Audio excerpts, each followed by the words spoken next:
چکا ہے اور آپ حضرات بس خاص خاص باتیں سماعت کریں، اس کے بعد اس جلسے کو ختم کیا جائے۔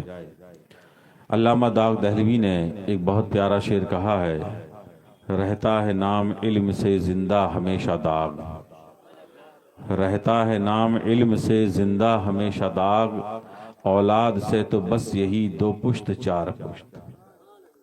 اگر آپ حضرات کو اچھا لگا ہو یہ شعر تو سبحان اللہ کہہ سکتے ہیں، کوئی پابندی نہیں ہے کہ آپ نہ کہیں، کہہ سکتے ہیں۔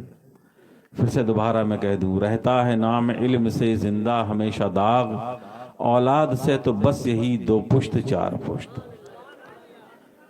تو علم سے نام ہمیشہ زندہ رہتا ہے، چاہے وہ دنیاوی علم ہو چاہے وہ دینی علم ہو، لیکن علم سے نام زندہ رہتا ہے۔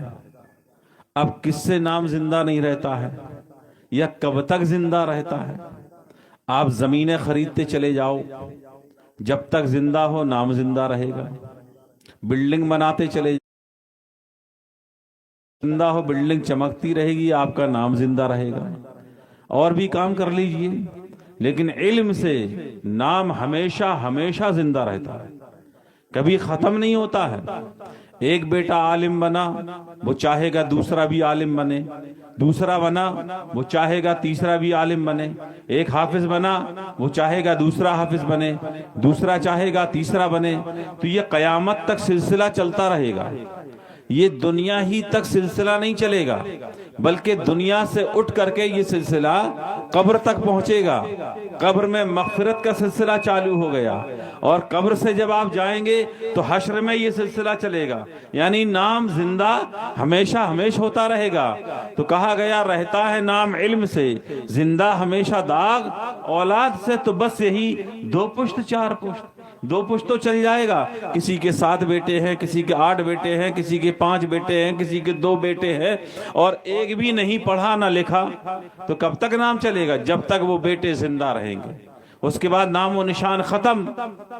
اور یہ تو ایک ایسا علم ہے کہ جس کے متعلق میرے نبی نے ارشاد فرمایا ہے، من صلی خلف عالم تقی کأنہ صلی خلف نبی، جس نے کسی عالم متقی پرہیزگار کے پیچھے نماز پڑھی، اس نے گویا کہ نبی کے پیچھے نماز پڑھی ہے۔ کہہ دو سبحان اللہ۔ جس نے کسی عالم متقی پرہیزگار کے پیچھے نماز پڑھی، اس نے گویا کہ نبی کے پیچھے نماز پڑھی۔ تو الحمدللہ یہ علماء دین، یہ حفاظ کرام، یہ شعراء اسلام، یہ عاشقان مصطفیٰ، یہ علماء اہل سنت، یہ صرف زندہ ہی نہیں ہے بلکہ پڑھا پڑھا کر کے، تعلیم دے دے کر کے آپ کے بچوں کو بھی زندہ کر رہے ہیں، اور آپ کے دلوں کو بھی زندہ کر رہے ہیں، آپ کی مجلسوں کو بھی زندہ کر رہے ہیں، آپ کی محفلوں کو بھی زندہ کر رہے ہیں۔ اسی لیے کہا گیا رہتا ہے نام علم سے زندہ ہمیشہ داغ، اولاد سے تو بس یہی دو پشت چار پشت۔ زندہ باد۔ آج الحمدللہ بڑے مبارکباد ہیں یہ ہمارے بھائی صاحب۔ اب غور فرمائیے گا، مجھے وہ کرامت ایک یاد آ رہی ہے جو میں اکثر و بیشتر بیان کرتا رہتا ہوں۔ ولیوں نے قرآن کا سہارا لیا، نماز و روزے کا سہارا لیا۔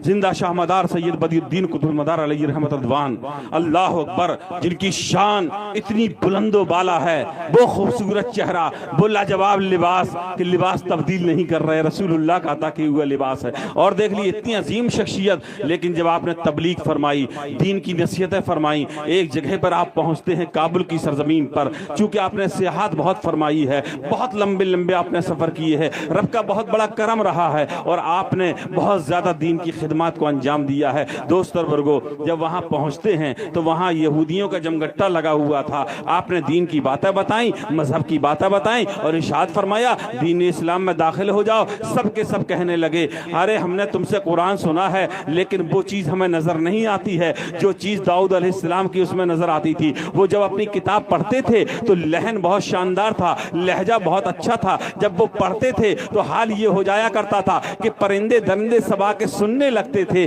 آپ اگر اچھے ہیں، دین کے دائی ہیں، اسلام کے متوالے ہیں، تو آپ ذرا قرآن پڑھ کے سنائیے، ہم دیکھیں تمہارا لہجہ کیسا ہے، تمہارا لب و لہجہ کیسا ہے۔ یہ سب باتیں ہو رہی ہیں۔ اس کے بعد ان یہودیوں نے ایک بات رکھ دی سامنے، وہ بات یہ تھی کہ اگر یہ سامنے سوکھا درخت کھڑا ہوا تھا، ایک